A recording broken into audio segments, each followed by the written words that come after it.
Good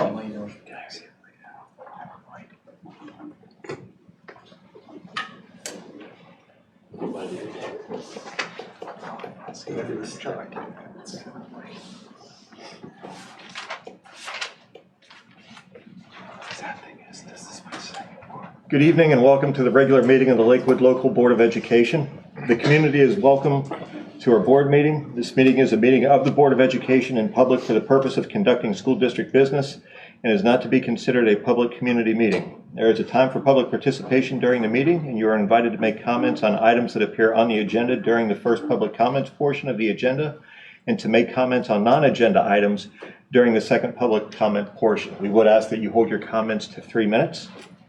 I'll start with the mission statement. Lakewood, a family-friendly, inclusive community dedicated to empowering every learner through innovation, collaborative problem solving, and consistent communication. Roll call, please. Mr. Lohr? Here. Mr. Lynch? Here. Mrs. Meisner is absent this evening. Mr. Salyer? Here. Mr. Weekly? Here. William Cohout? Here. Jacob Rafferty? Here. And if you would, join me in the Pledge of Allegiance. I pledge allegiance to the flag of the United States of America and to the republic for which it stands, one nation, under God, indivisible, with liberty and justice for all.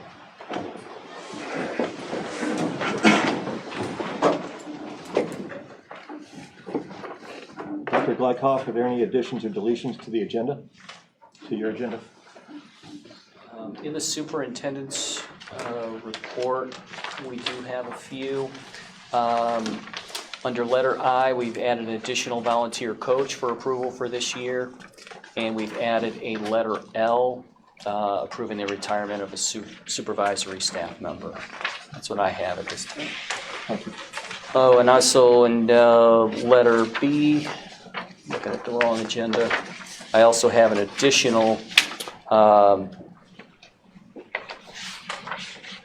Number 2 under C. yeah, C2, an additional health and safety monitor to approve for classified staff. Thank you. Mrs. Plaisted? I have that. None? Thank you. Items under the consent agenda are considered routine and will be enacted under one motion unless a board member requests the item to be removed from the consent agenda for separate action. Are there any items to be removed? Seeing none, is there a motion? Motion. Second. Moved by Brandon Salyer and seconded by Dave Lohr that the Lakewood Local School District Board of Education approve the agenda as presented. Roll call, please. Mr. Weekly? Yes. Mr. Lohr? Yes. Mr. Lynch? Yes. Mr. Salyer? Yes. This is the first time on our agenda for public participation. Again, we would ask that you limit the comments to items currently on the agenda and limit those comments to 3 minutes. Are there any comments in public? No? Okay. I'm sorry. She said no. Mrs. Pickering? No? Okay. Thank you. And that brings us to our set of presentations this evening. Yeah, this evening we have Jackson Intermediate School presenting, so I'm going to ask, I think, Mrs. Clark and Mrs. Martindale are going to be doing the honors of talking about what is going to happen tonight.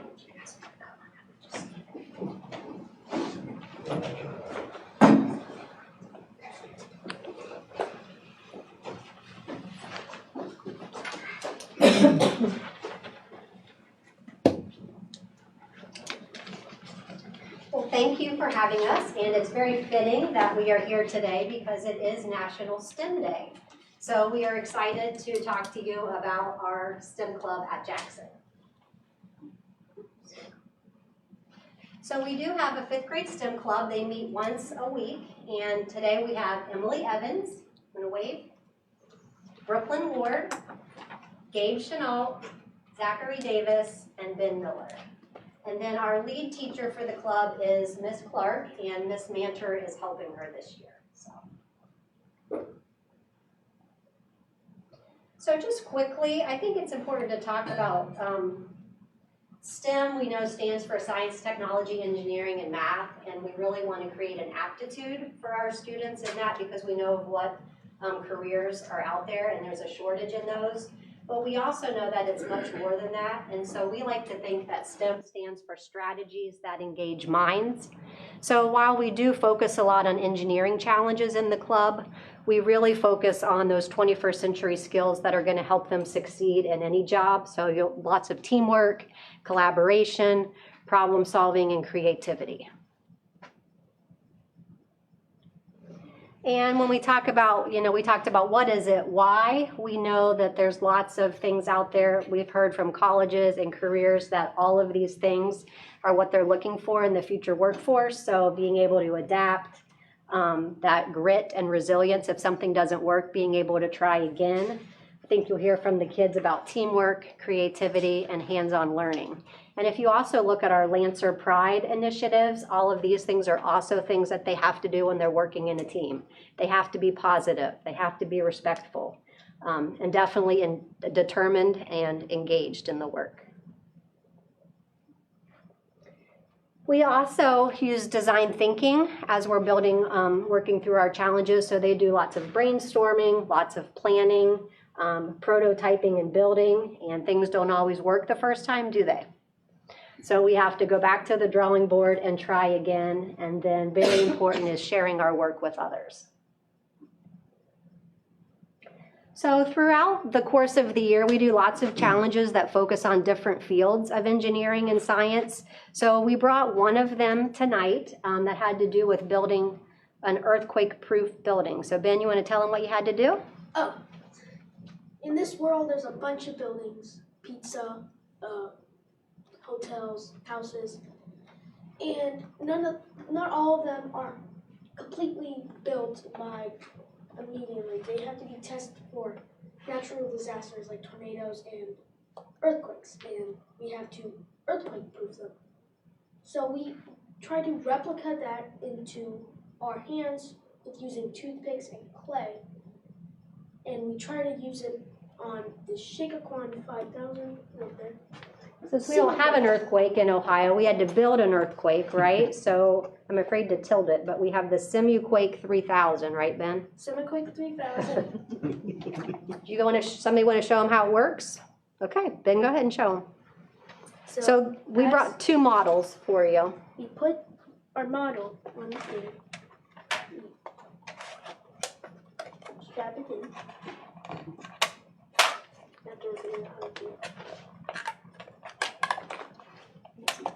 How do you stand over here on the side so they can see what you're doing?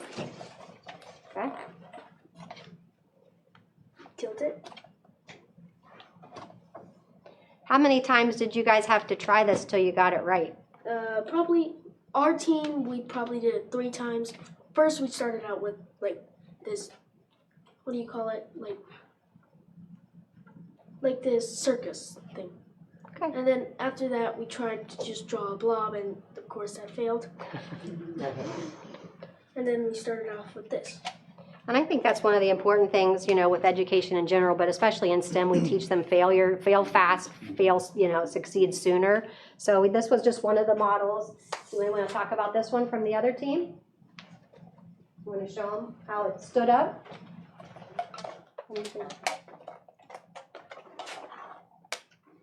Oh no. Simuquake.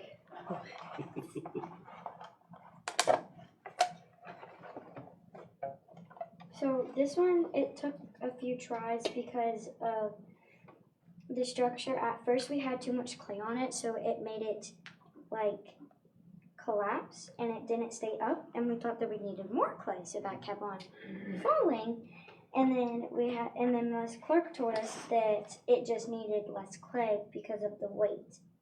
So we took off clay, a lot of clay, and then it stood up. And then we tested it about 5 times to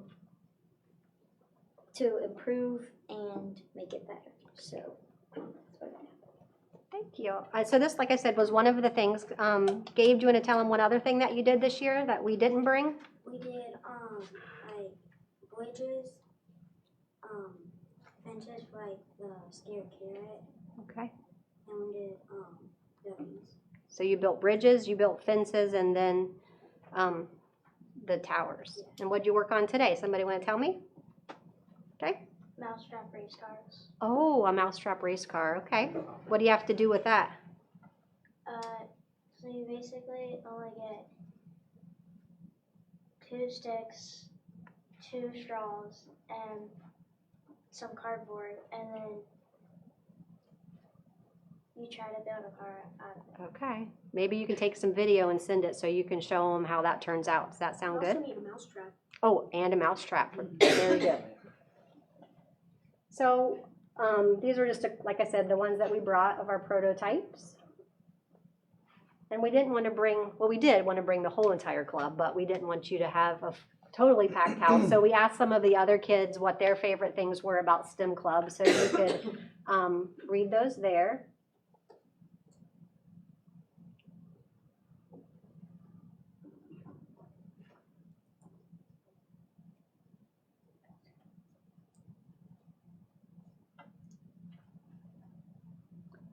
And then for our kiddos that are here, you want to tell me your favorite thing about STEM? We'll start in the back. Go ahead and tell them. Building and working with others.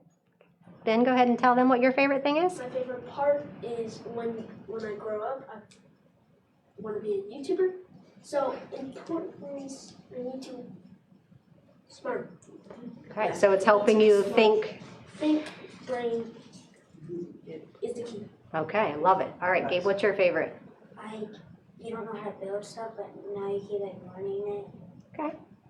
My favorite thing is things being challenging. Okay, so you're challenged a lot. That's great. And go ahead. My favorite part about STEM is getting to do the projects and learning more and working with my teammates. So we thank you for having us, and we will be participating in the Works Again, their STEM challenge. So that's a great opportunity on a county-wide scale for us to work together and showcase what we're learning. So thank you for the opportunity, and we were excited to be here. Do you have any questions? How many students are in your guys' STEM club? 30. 30? Oh, awesome. That's awesome. I was just going to make, excuse me, one comment, and that was the preservation of pizza places during earthquakes is very important. Please keep up that good work, because it's critical to my diet, so thank you. Brooklyn lives behind me, backyard, so I just got plans approved for a house addition, so I'm gonna need that Simu Quake 3000. If you can bring that over and you can, we'll test the addition out before it goes up. has to fit you. Well, it sounds like you guys have a lot of fun each time with this, so building bridges, and I love the what is that again? The Simu Quake? Simu Quake 3000. That is awesome. Is that bad? I love it.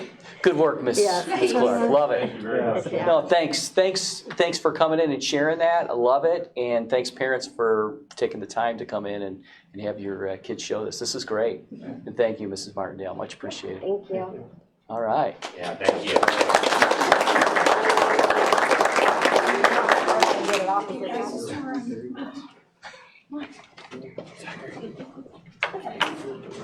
I just won't mess it up.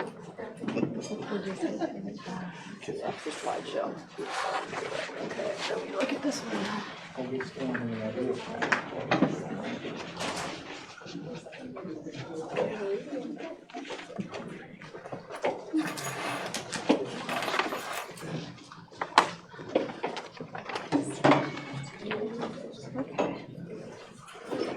Good evening, everyone. Good evening.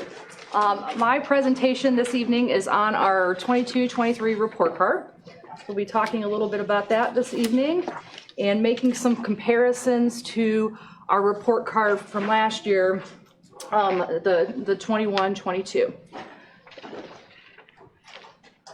So essentially, our report cards, this is the first year you're going to see that we actually have an overall rating on our report card. We are being rated on the same 6 items that we were rated on last year that I kind of went through with you last year. The rating system is on stars, so you get 1 to 5 stars per your rating, and there's 6 different components. you have your achievement component that really takes into consideration student performance on all of the state tests and how they compare to established benchmarks for those assessments. Performance index is the big thing that kind of drives it. And so if you think about each student taking a test and whether they're proficient or basic or limited, accelerated or advanced, each one of those ratings carries a weight. And those weights are all kind of added together and then divided out kind of by the number of kids, and that's how we get our performance index. And that pretty much encompasses what that score is going to be or how many stars you're going to get for your achievement. They still do report out on proficiency, and the proficiency benchmark for all assessments is that 80%. And so that's what we're always trying to achieve, is that 80%, but that is no longer a component of how they rate your number of stars for that. The second piece is the progress component, and that's kind of going with the growth of students. Are students making a year's worth of growth? Are they making above growth or below? The third piece is gap closing, and gap closing looks at the different student subgroups to make sure that they are the same, like that all subgroups are kind of growing at an equal pace. And so we look at subgroups to make sure that there are not certain groups of students that we're kind of leaving behind or that aren't making as much growth as other groups. There is the graduation rate, and so we look at the 4th and 4-year graduation rate and the 5th year, and that's kind of always a year in the rear. So we'll be looking at data from our graduates from 2021 and 2022 here. The early literacy, and that measures the reading improvement and also proficiency for students in that K-3 band. And finally, that college, career, workforce, and military readiness components. And this is how well are we preparing our students, to go out and either go to college or to go to some kind of career. And there's different components to that, and we'll talk about it as we get there. So as you can see from our report card rating, out of a scale of 1 to 5, our district actually received 4 stars. So we're exceeding our state standards overall. So this is really exciting. This is, again, the first time that we've seen an overall rating component in many years. And so it was nice to see that we did so well. And I'm going to walk you through now all the different component scores. And the first one is achievement. The achievement component, we received 3 out of 5 stars. This is the same rating as we received last year. You can see our performance index this year is 84.8. That's what I was talking about in terms of all those tests and kind of adding those out, giving them away, multiplying, and then dividing them. You'll notice in terms of our performance index, over the last 2 years, we're seeing a steady rise. So last year it was 81.9, the year before it was 72. And so we're seeing an increase in our performance indexed over the course of the last 2 years. Another thing that's kind of notable here when we look at our proficiency and as we benchmark and look at our achievement levels, we actually made improvements in 13 of the 20 assessment areas. And so that's something that I think is great. Some of the most notable increases that we see from the years are 3rd grade reading. We went from 51% to 73% this past year. In 3rd grade math, we went from 64% to 79%. In 5th grade math, we went from 52% to 68%. In 7th grade math, from 42% to 65%, and in algebra, from 60% to 70%. So many of those math areas, think about 3rd, 5th, 7th, and algebra, kind of like every other year, we made some, not just gains, but some really significant gains for students. In terms of our progress rating, we received 5 out of 5 stars. This is also the same rating as we had from last year. The thing that's different this year is that we have 2 years of data in this rating. So last year when you looked at this rating, it was 1 year, just 1 year and gone. This represents 2 years of data kind of gone. So what you end up starting to see with data is as you add years, and eventually next year they'll add a third year, and it'll be a third year average every year beyond that, is that things that are green are either going to start getting, blue or dark gray, which signify bigger growth, or they're going to start becoming yellow or red, which signify that we're not making enough growth. So if you look at our key here, these dark gray areas mean that we have made very significant growth, over a year's worth of growth. And so you'll see, for instance, with all of our high school assessments, other than geometry, we're making very significant amounts of growth with all of our EOC assessments there. Another thing you'll notice is our math. There's a lot of that dark gray in the math. So we're making a significant amount of growth there.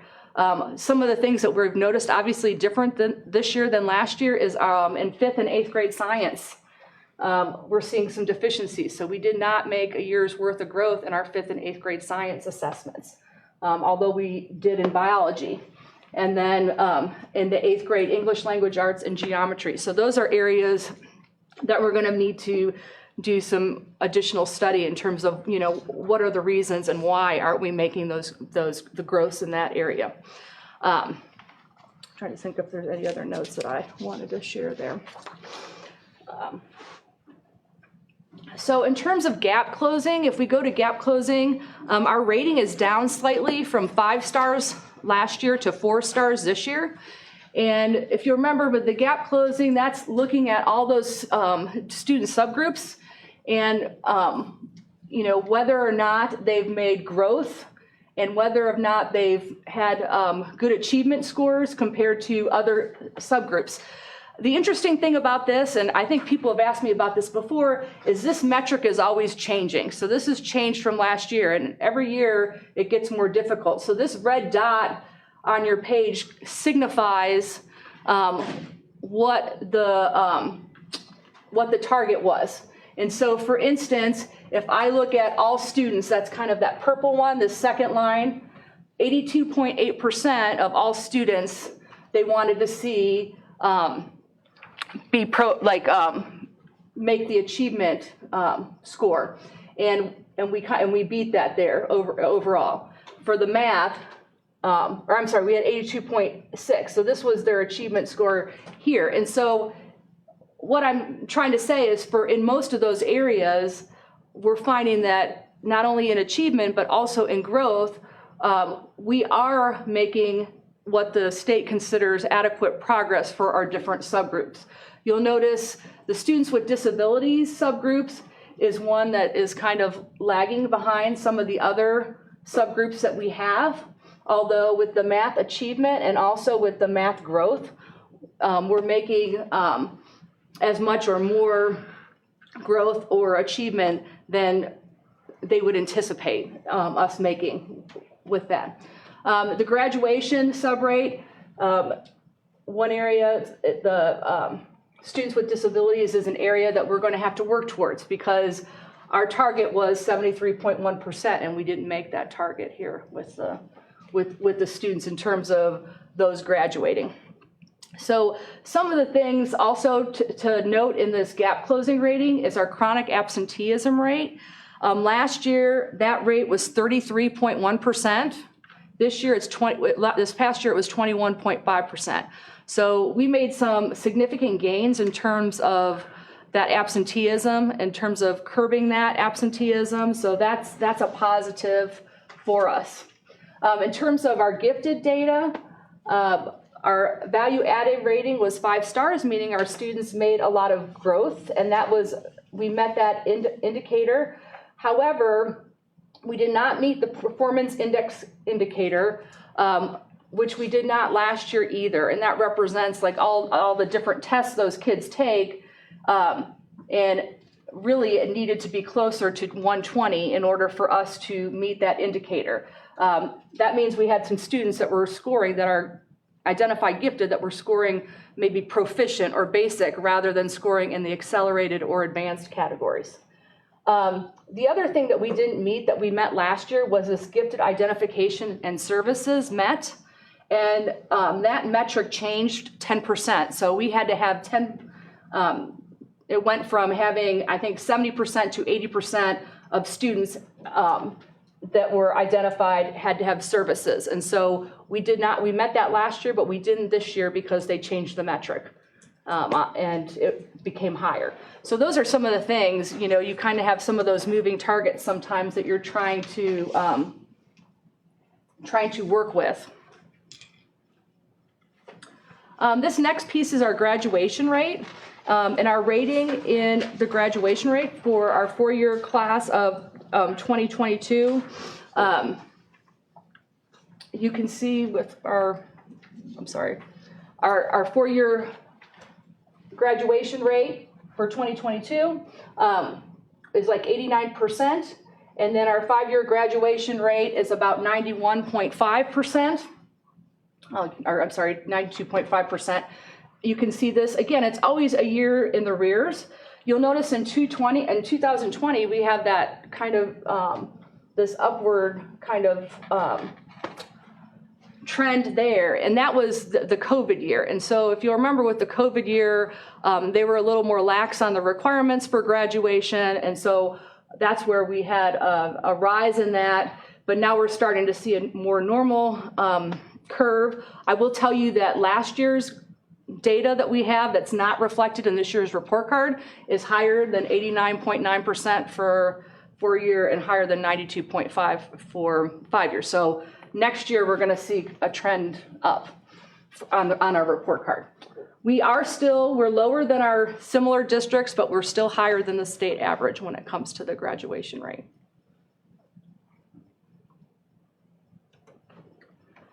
Early literacy. So our early literacy looks at 3 different factors. It factors in the proficiency in the 3rd grade reading assessment. So how many students actually scored proficient, how many students were promoted to 4th grade, and then how many students did we get from off track to on track in our K3 band here. So we had an improvement. Last year we were at 2 stars. This year we're at 3 stars. So we had improvements here in this area. So, one of the things that I wanted to share on this is this proficiency in 3rd grade. As I mentioned earlier, we went from about 54.5%, almost 55%, to 73% of our students being proficient on that 3rd grade reading assessment. So that was a huge gain for us with that. Another thing is last year we had, in terms of the students that were off track in grades K through 3 that moved to on track from our diagnostic assessments. Last year it was 21.3%. This past year it was 35.1%. So we went up about 13% in terms of the percent of students that we were able to go from off track to on track on those beginning of the year assessments. Here in the bottom chart, you're seeing the percentage of students on track in blue, and then off track in red. And so you can see for the most part that at kindergarten that was 58%, at 1st grade 81% were on track, 2nd grade 63%, and 3rd grade about 57% of our students were on track there. So that is something, again, that we've made some improvements in over the previous year. This last piece is that college, career, military readiness, and there's no overall rating right now for this. I think it's 24-25 when they'll have the first overall rating for this. But what they do is they look at all these different types of items that you would look at to see whether or not a student is prepared to go to either college or career. So some of that is like, is their ACT or SAT score remediation free? So that's something they look at. Have they been able to get an honors diploma? Have they earned industry credentials?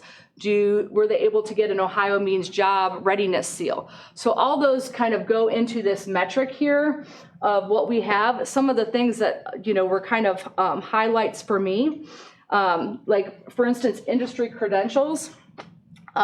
We had last year about 40% of our students earned industry credentials. This year that was up to about 52% of students that earned industry credentials. We saw some increases in our pre-apprenticeship programs completion and Ohio Means Job Readiness Seal completions. So that led to a higher percentage of our students being able to earn this. So again, going from about 40% of our students being quote unquote college and career ready to 51.7. So we are seeing some growth. We are seeing gains in what we are doing there. But again, there's not an overall rating for that. So we're always looking on how we can improve that. So that kind of gives you a summary and overall view. What questions do you have for me? I just have one. Okay. And you don't have to go very specific with this, you can be very broad. But when we get these results, and I think we should be pretty proud of 4 stars. It's pretty great. I'm proud of that. But things like where I think it was science, where there were some issues, or second grade to third grade getting on track, it was extremely low.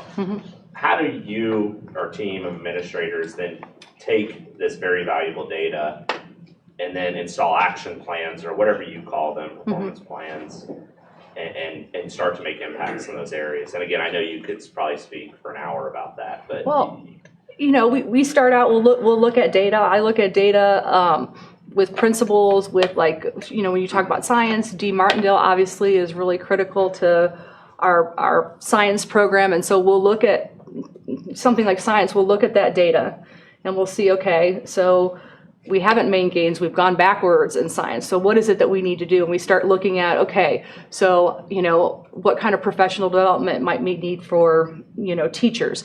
What kinds of things can we do to support teachers? What other logistical things are having an impact on the performance? Is it a matter of time? Like at the elementary schools, like in the K-5s, a lot of times, they'll tell you we struggle to find, time to sometimes get everything that we need to get in for science. Okay, so do we need to, how do we then increase the time, or how do we look at doing things that, we might be integrating a little bit more so that we're able to, find some ways to tie science in, So we start to kind of just work as an administrative team, and then those administrative teams, those principals go back to their buildings, and then they work with their BLTs, their building leadership teams, and then also their teacher teams to kind of, implement and integrate like what is going to be the specific plans, for each building. Okay. Does that answer your question? Yes. I just think that, data is great. And it's great to see I remember this presentation from last year. These are always really valuable, and one of my favorite ones, just to see where we are.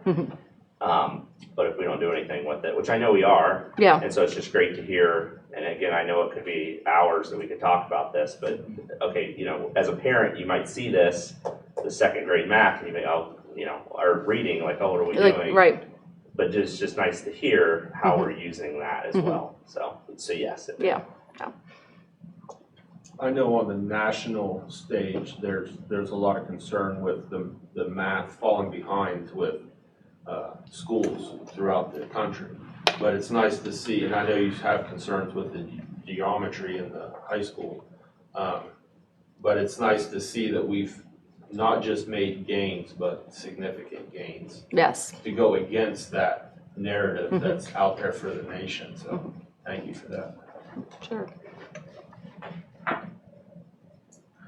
I think the huge thing that stands out to me, obviously all this is great. I agree with Mr. Salyer, pretty proud of the overall rating of 4, and that's that has a lot to do with our team and the teachers here, but I remember last year circling like the chronic absentee and how that number, and how we're, shrinking that number. So a lot of work to be done, but I love what I'm seeing. It's great. I just have a couple questions. So the first one is, I know we spent some time talking about percentages, but when we talk about up 10%, down 10%, what does that equate to in students? Do you know that Well, I mean, population? I would say probably when you're talking about a 10%, you're probably talking about 15 students. Okay. Yeah. Okay. And then the second question I had, last month we talked about growth versus accomplishment. And so, the year's worth of growth in a year's time, and I still struggle with some of the percentages because yes, we've grown, we've shown a year's worth of growth in a year's time, but we're still some number away from that 80% goal. And I think, especially in the last 3 years or so, by offering summer school and some of those things that we can do to shorten or keep kids, in the classroom longer has helped reduce some of those numbers. But like Mr. Salyer had said earlier, can you give some insight into what we can do outside of that beyond the year's growth in a year's time to even shorten some of those numbers? Well, I mean, some of the things that, we're like doing now, we implemented a new assessment system. And within that assessment system, we're assessing more and I'm just going to use the elementary as an example, K-5, more of foundational skills, and we're trying to do more targeted interventions with students at those grade levels in order to increase their ability to read, which will then once, increasing that ability, to read will hopefully also increase their ability to, perform on some of these different assessments as they go through. So that would be an example of something we're doing, but, every building now every building now has some sort of intervention block that they're doing with kids throughout the course of the day, whether you're talking about the labs here at the high school or the middle school has a period of time. All 4 buildings have a period of time when they're doing that. And we know that, core instruction really, the core instruction has to be better too, and so we provide professional development to teachers to try to increase their knowledge. All of the K2 teachers last year and now the 3-5 teachers just completed this year's 18 hours in professional development in reading instruction, that structured literacy piece and learning about dyslexia and, MTSS and so forth. So, there's been a lot of time and energy spent on, how do we get better and how do we help kids, at those lower grade levels in particular. Thank you. Sure. Anybody else? Okay. Thank you. Thank you. Mrs. Pickering. It's trying to make sense of the report card is sometimes very, very difficult as it changes, and it's changed so many times over the last several years. But thank you for doing that and kind of sharing what it is. So those are our 2 reports for tonight. Yes.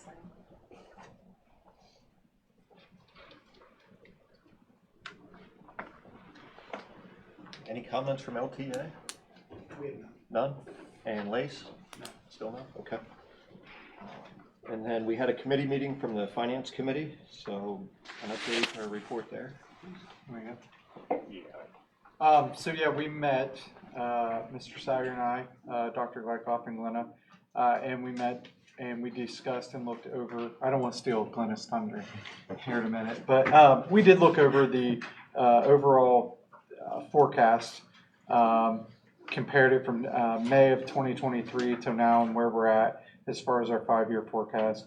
We talked about some of the Licking County, the reappraisal that's going on and how that affects our district and what it looks like. But even more so, we took it another step and looked at, there's potential legislation out there that could impact that as well. So we discussed and looked at some of those different things and how it might pertain to our district. So I'm sure Glenna will have an update on some of that stuff as we move forward. So. Thank you. There will be no more stealing of the thunder. Mrs. Plaisted. Let me do the treasurer's report now. Yes, please. Okay, so just a couple items on my consent agenda for tonight. We do have a list of donations here I'll review. The Whitechapel United Methodist Church donated $100 for the food service on student accounts. The Lakewood Elementary PTO gave $3,191.04 to the Lakewood Elementary Playground Equipment Fund that we had set up where we were receiving all the donations. I think this allowed them to purchase their last piece of equipment that they needed for that playground. And then we have two donations here from Jonathan and Andrea Lynch. And they both went to the Middle School Principals Fund. One was for $103.91 and the other one was for $110. And then also I have on there the contract with Rich and Gillis. They are our legal counsel for monitoring the tax duplicates we have here in the district. And I provided you a copy of their letter which contained what type of services they will do in your board packet. Is there any questions on that?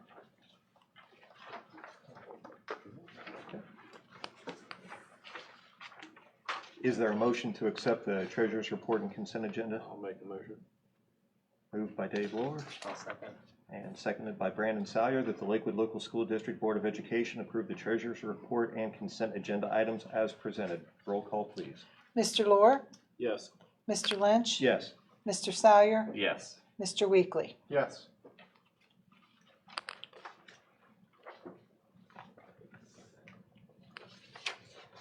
You want to talk about the? Yes. So the next resolution, the district participates with Metis Solutions in their retail gas purchasing program for Hebron Elementary, the district office, and the bus garage. And we currently have a contract for gas purchase through this cooperative purchasing group that runs through June of 2025. However, they're looking to go out and get an RFP to extend that contract from July 2025 through June of 2030, so another 5-year contract.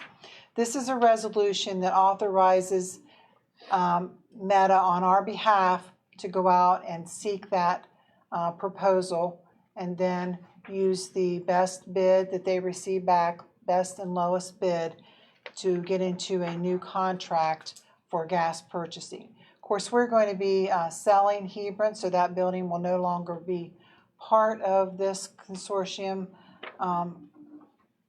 but they've been notified of that. So really, it'll just be the district office and the bus garage that'll be part of this gas purchasing program.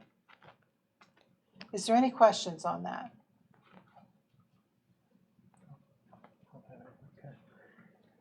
Seeing none, I'll take a motion. Motion. It's been moved by Jeremy Weekly in a second. Second. Seconded by Brandon Salyer that the Lakewood Local School District Board of Education approve the proposal to purchase retail natural gas service from the lowest and best bidder as presented. Roll call, please. Mr. Lynch? Yes. Mr. Salyer? Yes. Mr. Weekly? Yes. And Mr. Lohr? Yes. And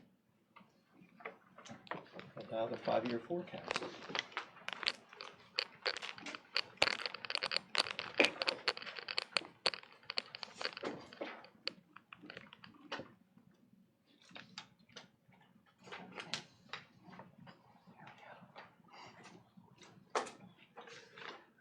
Okay, so it's that time of year again where we look at our 5-year forecast and update it. And we'll start out by looking at the current fiscal year. Oh my. How do we make this go back? I don't have the remote. Wait, previous. How about that? There you go. You can do this Oh, okay, that arrow. Okay. Sorry about that. Okay. So the forecast that we have this time is much more favorable than any forecast you looked at in the last couple years here at the district. And I'll go into in a few slides from now why that is. But when you're looking at the current year forecast, you can see that our General fund revenues are estimated about $28.2 million this year. Our expenditures are $26.8 million. So that leaves a net gain for the year of about $1.4 million. And that looks a little different than what we had last May. When you look at our revenues for this year, so the majority of our revenues comes from local property taxes, 69% of that. And that's from real estate taxes and from the public utility taxes. Our projected state funding is 26% of our revenue sources. That includes the foundation funding, which is the Fair School Funding Plan. It also includes some restricted state funding. We get several types of restricted funding from the state, whether it be gifted, student wellness, vocational, etc. And then that also includes the state share of local taxes, which is more commonly referred to as rollback and homestead. And then the rest, we have 5% of other revenue in the district, and that includes like interest income, fees, tuition, etc. So when you're looking at our revenue for this year, one thing that has happened, I'll talk a little bit about valuations. And 2023 is the Licking County reappraisal year. Every county in the state has a set year that it goes through reappraisal. That happens every 6 years. The third year in between that reappraisal year is what's called the triennial update. So with 2023 being our reappraisal year, our valuations in our school district are going up 40.2%. That is huge. And with that increase in valuation, that means the district would be receiving additional funds, approximately $4.7 million. So when you look at this forecast, this slide right here shows the current forecast compared to what I had in May. And you will see the biggest adjustment in that forecast is the real estate taxes. And it's an additional $1.9 million added to this forecast compared to what I had in May. These other line items here, because it shows the variance in each of the line items, is really insignificant compared to our total budget. When you look at the expenditure side, you'll see a decrease in our capital outlay of about $600,000. But really that's just a timing difference, because last May we knew we were going to do the high school HVAC controls. Didn't know when that was going to happen for sure, but probably this year. Well, with the timeline of everything, it looks like that project probably won't start until summer. So that'll push that expenditure back to fiscal year 25 instead of fiscal year 24. So it didn't go away, it's just moving it to a different year.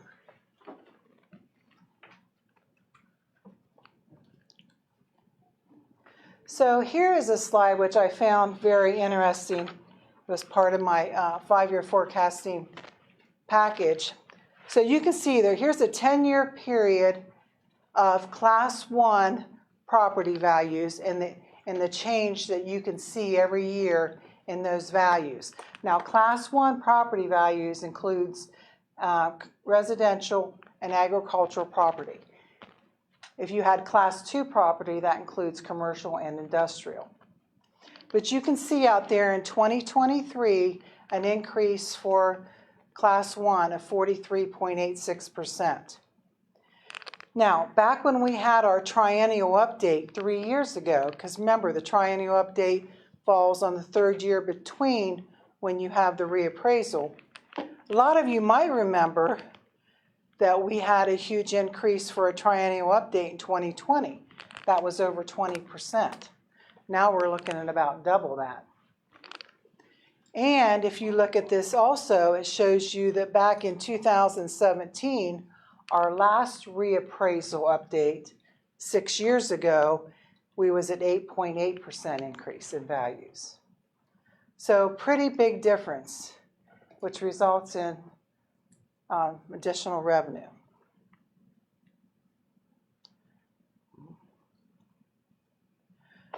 This slide just shows the year-over-year change, percentage change in tax revenues.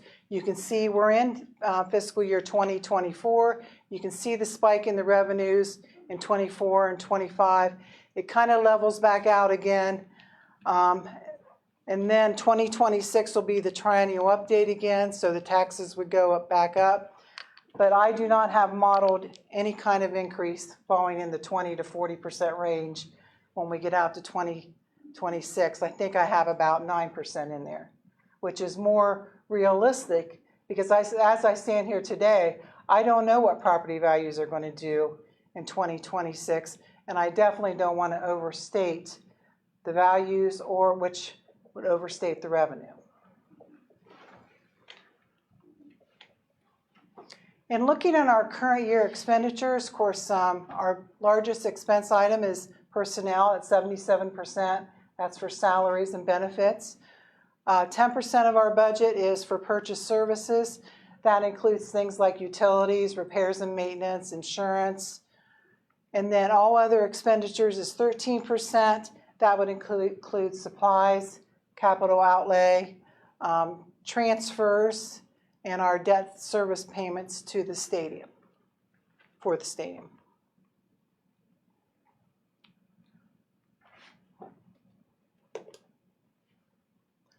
So as you look at the forecast as a whole, you can see by looking at the blue bars here that revenues are expected to be more than our expenses over this forecasted period, which will result in a net gain each year out through 2028.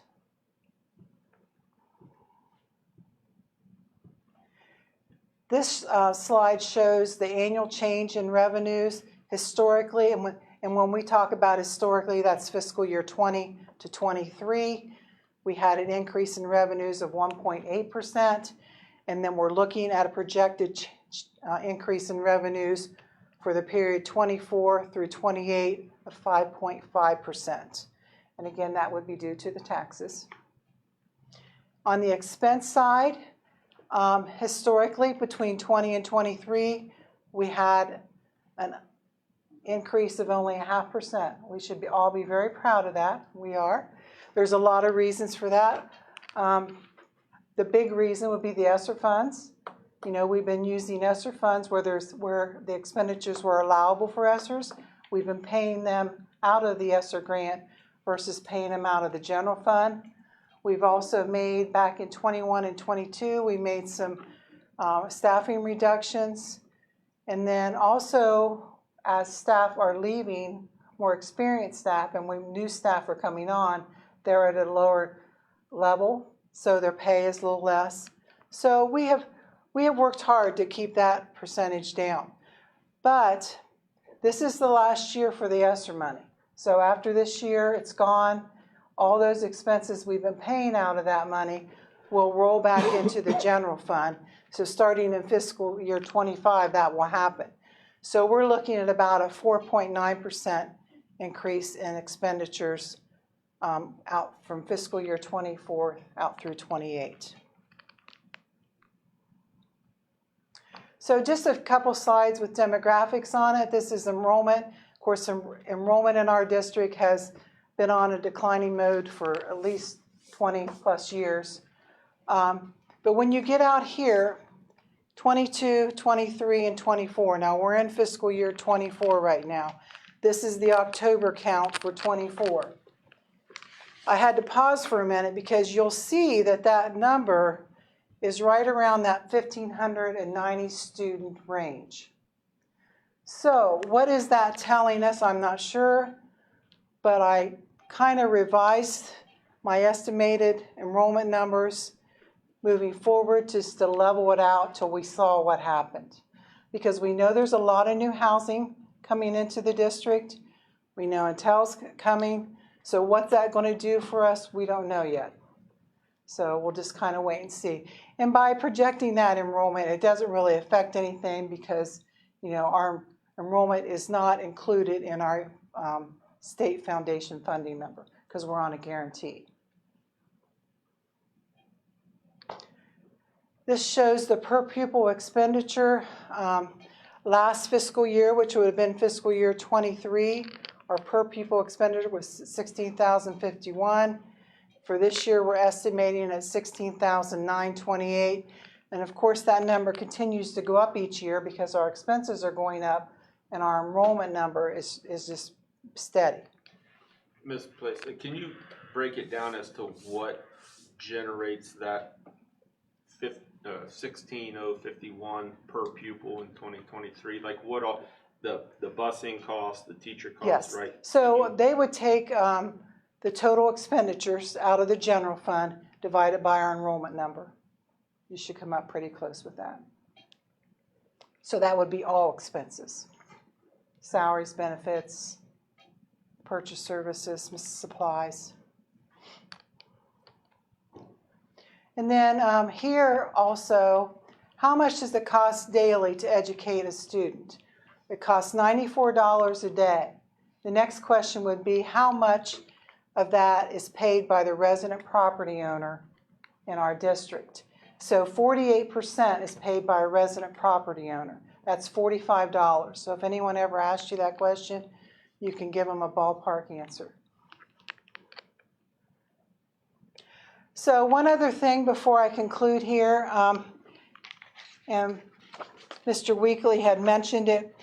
We talked a lot in the Finance Committee meeting about the proposed legislation that's going on because everyone in the state of Ohio is seeing these huge increases in property valuations, and the legislators are getting a lot of, what can we do, what can we do? So there's talk out there. There was House Bill 187, which with that House bill, it would take the total increase that were the 40.2%, and they would try to split that somehow between this year and 2026 when our triennial update was.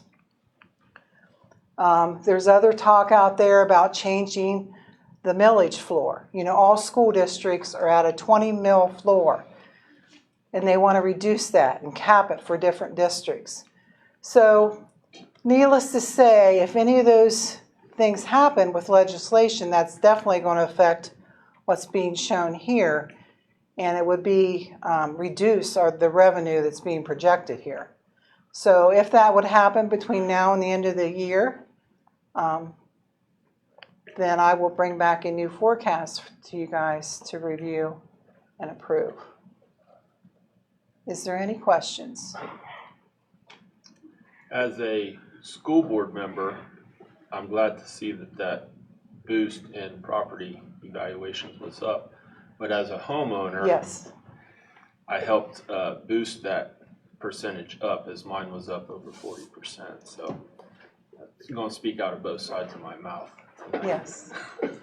It's like a It was kind of double-edged a sword, shock isn't when it? you opened that letter and read that. But Yeah.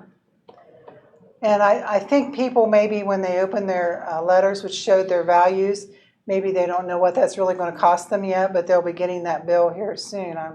In December, is that when you guys normally get your tax bills? yeah, I'd have to check with my wife, the financial CEO at the house. I'm just glad I'm doing an addition after I got that evaluation. So there is one more thing on that though too, because I've already had this question. Someone may ask you or try to blame it on the emergency levy.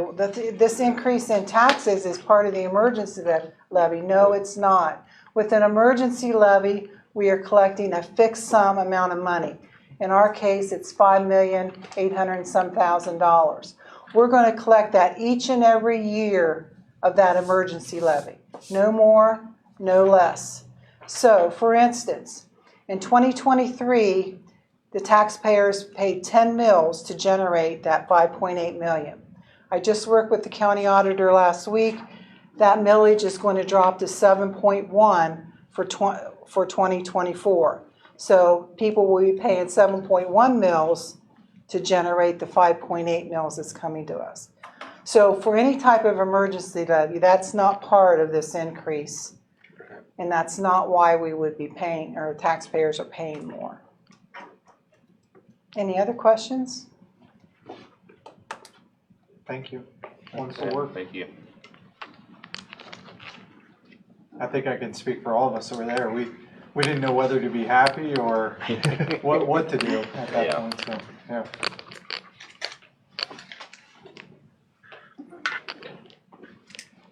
See, I will move. Is there a second? Second. Moved by John Lynch and seconded by Dave Lohr that the Lakewood Local School District Board of Education approve the 5-year forecast and related assumptions as presented. Roll call, please. Mr. Salyer? Yes. Mr. Weekly? Yes. Mr. Lohr? Yes. Mr. Lynch? Yes.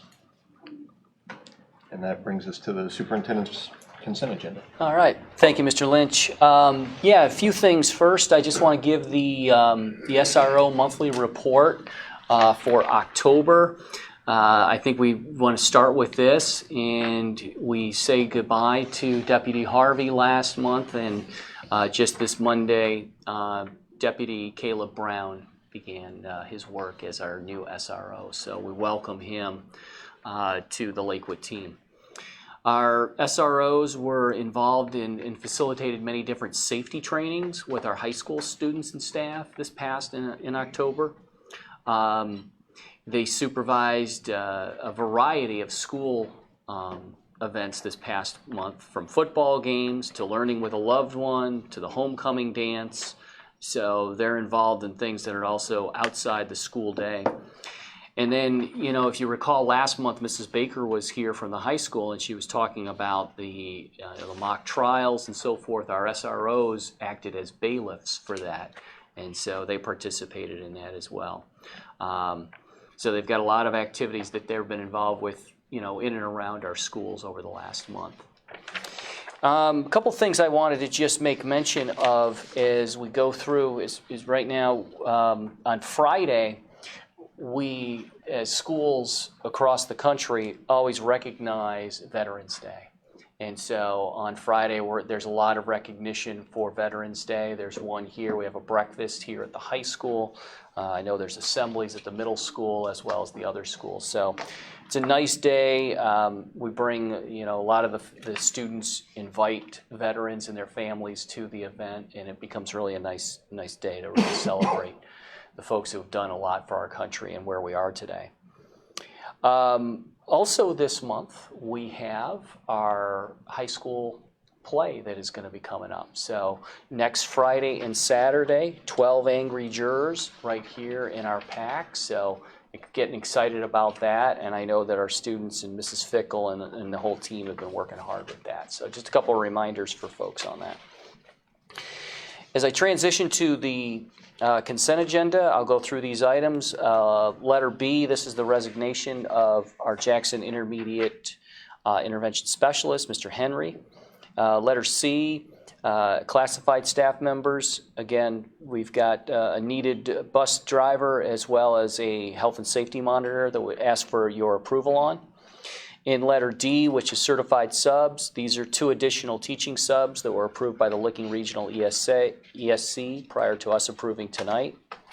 Letter E is the approval of 1 non-bachelor degree sub for this school year.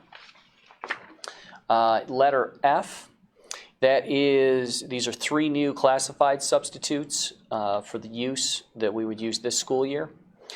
Letter G this is the resignation of Matt Bowen from the middle school athletic events supervisor supplemental contract. If you recall, before he became the athletic director, he had that. That actually is a kind of a 2-season supplemental, so this cuts it off after the fall season, and you're going to see in letter H that the second half of that's going to be going to Mr. Chris Pound.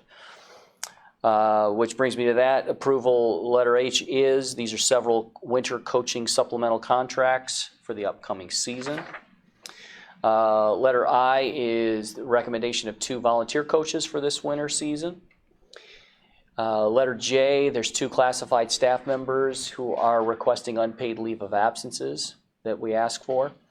Letter K, an additional teacher who will be doing some curriculum work this year. We approved many of these last month, so this is an additional teacher from that. And then letter L, This is the retirement of Brian Carling, who is our transportation supervisor. This would be effective on January 1st, 24. It's a tough loss for us, experienced gentleman coming in and doing that work. But I want to thank him for his leadership, particularly through the transition from Hebron over to Lakewood Elementary. So he was helpful in that. So that is my consent agenda for this evening. Thank you. I will move. Is there a second? Second. It's been moved by John Lynch and seconded by Jeremy Weekly that the Lakewood Local School District Board of Education approve the superintendent's routine business items as presented. Roll call, please. Mr. Weekly? Yes. Mr. Lohr? Yes. Mr. Lynch? Yes. Mr. Salyer? Yes. And that brings us to board discussion and comments. Mr. Weekly, sir.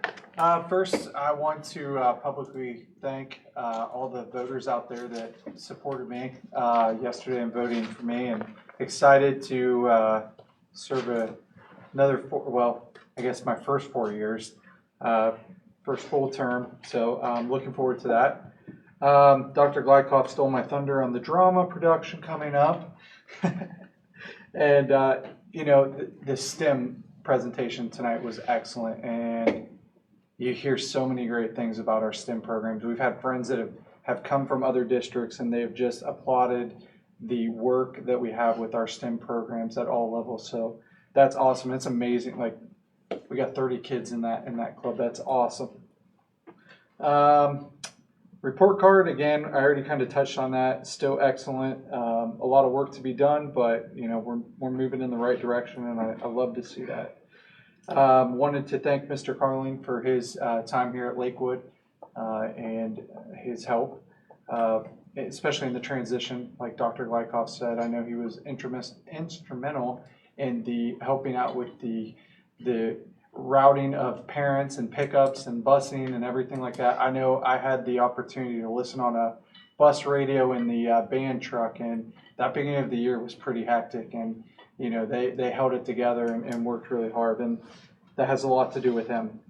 And want to welcome Deputy Brown to our district. I think that's exciting with seeing Deputy Harvey leave, which was sad for all of us, but excited for Deputy Brown to come in. And then lastly, since we won't be here after today, I just want to recognize all the veterans and thank especially Mr. Lohr here as a veteran. So that's pretty awesome, and I look forward to being able to go over to the middle school assembly and be a part of that. So that's all I got.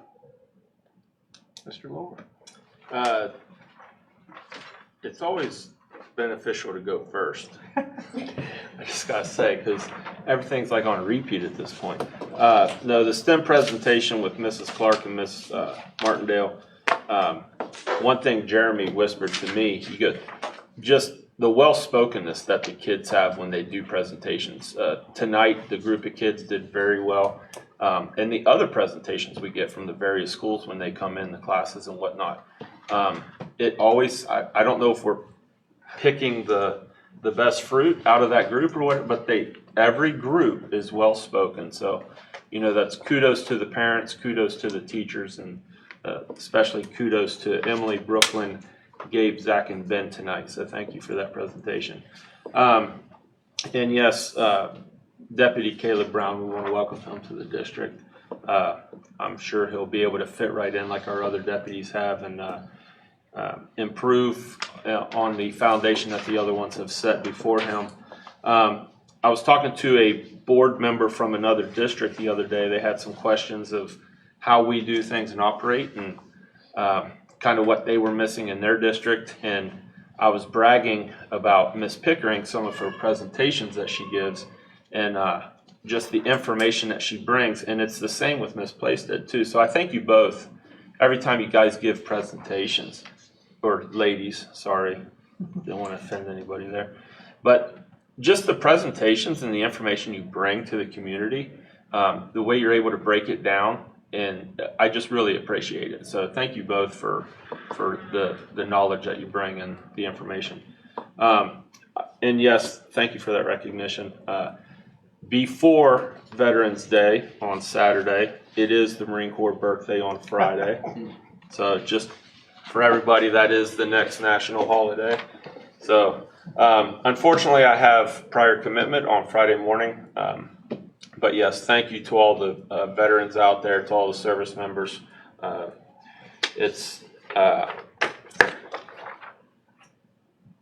You hate tooting your own horn, and you kind of get embarrassed when somebody says thank you. But for all the other ones out there, I appreciate what those that have gone on before me, the service, the sacrifice. We live in a great country, and I'm thankful for that, for the ones that are willing to lay down their lives to protect what we have. So thank you to all the veterans. Thank you especially to the veterans within our district. I know there's several out there, so thank you. And lastly, I'm going to miss Mr. Carling. He was fun to work with, knowledgeable. So congratulations to him on his retirement, and well done. Mr. Laura, what's the greatest branch of the military? Oh, it's the Marine Corps. Okay, just checking. Happy Veterans Day to you too, and thank you for your service.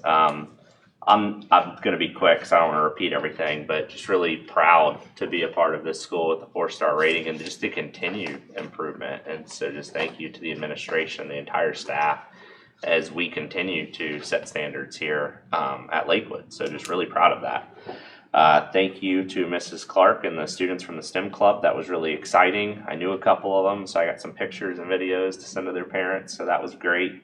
And just thank you to Mr. Carling and good luck in retirement. And finally, thank you, like Mr. Weekly said, to the voters who came out, supported and voted for myself for a 4-year term again on the school board. So thank you. That's it. I'll try to be more brief. I don't know if I can, but I'll give it a shot. I was trying to think back when I started on the board. I think we were a D district, and now we're 4 stars, and I don't know exactly how a D equates to 4 stars, but I've got to believe that 4 stars is better than a D. So the growth in the 6 years that I've been here has been tremendous, and hopefully that momentum will continue. I want to thank Mrs. Martindale and the STEM group that came in. Just to see that program start and turn into what it is today is another good offering.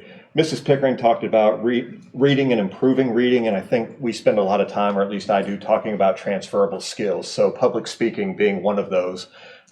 It doesn't go away after you graduate high school. We've all, become accustomed to standing up and talking in front of groups of people. So the more you can do that, and the earlier you can do that, and the better that you can do that, it certainly helps with becoming comfortable in that element. So credit to those kids to come in here and do that. And that was all I had this evening, other than I will not say any more than what Mr. Lord did about veterans.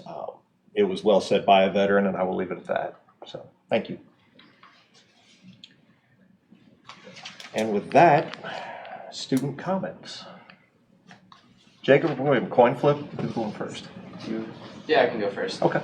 Just wanted to say once again, thank you, Mr. Lohr, for your service. I know we're really excited at the high school to have that breakfast. Acapella going to be singing, so that should be really fun. And thank you for the wonderful presentations that we had today. It was great to see. I know one of my questions that was already answered was, what exactly are we doing with those metrics? And it was great to hear an example of the development that the teachers are going through, that the students are going through, and then once again with the taxes to see how, hopefully with Intel coming in, our revenue is going to increase. The one question I had was, how does the revenue increase, how does that affect our district? What do we use that money for? Does it just sit there for future projects, or is this something that is used and placed back into the budget? Okay. Do you want? So with that money, it comes in and we use it for the general operating expenses of the district. We can also use it for large repairs that we may have, say like the new roof that needs to go on the JIS building. The high school here, we need to put a new HVAC control system in, which is going to be probably about $1 million. So there's a lot of type of just building maintenance, and then our regular operating expenses that would go towards. Okay. One comment I'd like to add is I don't think there's a cost that stays fixed, and I always use my school bus analogy. So when I came on the board, the school bus was $88,000. We buy 2 a year. they're not $88,000 anymore. They're well over 100, Yes. 112, I Yeah. want to say. So that money has to come from somewhere. So even though our taxes will go up, the cost of things has not stayed stagnant by any stretch. So being fiscally responsible with that and not buying too much and not spending too much, but also maintaining what you have is certainly a balance. Thank you guys, appreciate it. Great question. All right, so Mr. Laura, I didn't know you were a veteran. I know you said it's kind of embarrassing, but once again, thank you for your service. I have a whole plethora of questions, so sorry about this, but one of the main ones is with Intel coming in and the change in housing taxes and probably the change in people coming here, are we doing anything to prepare for that? So if we are having a huge increase in students, like, are we preparing for that change in the district? Well, Jacob, that's a good question, and I think I think Mrs. Plaisted alluded to it. I think eventually we're going to see an increase, but that we don't know when that's going to happen. And we certainly have some space capacity. I mean, we have some capacity in this building itself. And you may know this, that this building was a school that was really built for 700 or 800 kids. There's probably about 400 or 500 right now here. So, there's capacity in terms of that. But, that's just one aspect of it. I mean, we got to also think in terms of programming. So for young men and students like, you and William, that we prepare you in the best manner for whatever this new Licking County Central Ohio is going to bring. So I think there's a lot of curriculum work that we also need to do, expanding on some of the innovation work that we do. So, that's some of the preparation that's already begun to think about. But, just in terms of size, as Mrs. Plaisted showed, we've declined in our enrollment over the last 20 years. And we don't see any turn of that anytime in the immediate future. So we feel we're in a good stead, but we know that, that could turn within, 5 years or so. And then my next question is about the academic labs. For me looking at them, I was just wondering if we have any statistics or if we're doing any studies to see how those help us, like if they're causing a substantial amount of growth in our students. I know they just started, so that's hard, but in the future, if we're doing any studies to see if they help. Well, I think with anything like that, we have to look at it to see. I mean, they just began, as you said, so I think we would need to collect some information and qualitative and quantitative data to that. And then my final thing is, so being an AP student myself and observing the other underclassmen in the AP classes, I have noticed there is kind of a drop in the people interested in AP classes, and I'm very proud of our AP classes here. Like, we have a lot compared to a lot of other schools around us. But if that does drop, is there any incentives or programs we can put in place that would increase that? Because I know a lot of underclassmen are kind of scared to take those classes, and while they're not especially needed, I think it does help students grow a lot.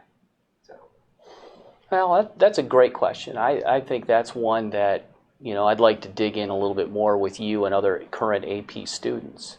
Because I think some of the part of that could be students like yourselves demystifying, the rigor and what the AP tests and courses are like, and how they can be valuable beyond taking the AP test and the credits. So, but I think that's one I'd like to explore a little bit more, because that's a difficult one, because that's a tide you got to turn, and you also, what does that student potentially, what's their pathway, and what do they want to do once they graduate? And then finally, I just had a comment about, it kind of has to do with AP classes, is so we have a lot of teachers at Lakewood, obviously, and I just want to recognize one of them, because just looking at how my experience has been and looking at all the scores, Miss Howdenshield, last year her scores for AP were extremely high. I know everyone got passed. The majority of people got a 4. Some people got a 5. Some people got a 3. But the majority of people did really good. And I think she's a really good part of AP classes, because she inspires you and motivates you to take them, and kind of like he said, demystifies it. And I just wanted to recognize her, because I know it's kind of hard with how many teachers we have. But I think she shows a lot of commitment to the students, and I think that's just and that's a lot. Awesome. Thank you. Thank you. This brings us to our second public participation. That can be on any topic. Is there anyone online? Yes, there is. So I have Melissa Polton, 8992 Fairmont Road, and this was actually submitted last month, I think, after we were done. But it says, when will Lakewood adopt a more UDL style of learning for kids with disabilities? And UDL is kind of universal design for learning, like multiple pathways for learning, whether it's learning content, teaching content, and learning that content. So that's what that refers to. You know, we don't really have a plan for that, but I mean, that's something we look at beyond just students with disabilities, but all students. So, you know, hopefully we can get back to her on that with more detail. Okay. That's all I have. Okay. With that, we have a future regular board meeting scheduled for December 13th at 6:30. This one will actually be in the Lakewood Middle School, so change in venue. So please make a note of that. And with that, our adjournment time is 7:50. And I will move to adjourn. I'll second. Seconded by Brandon Salyer. That the Lakewood Local School District Board of Education approve adjournment at 7:50. Roll call, please. Mr. Lohr, Yes. Mr. Lynch, Yes. Mr. Salyer, Yes. Mr. Weekly. Yes. Thank you for coming.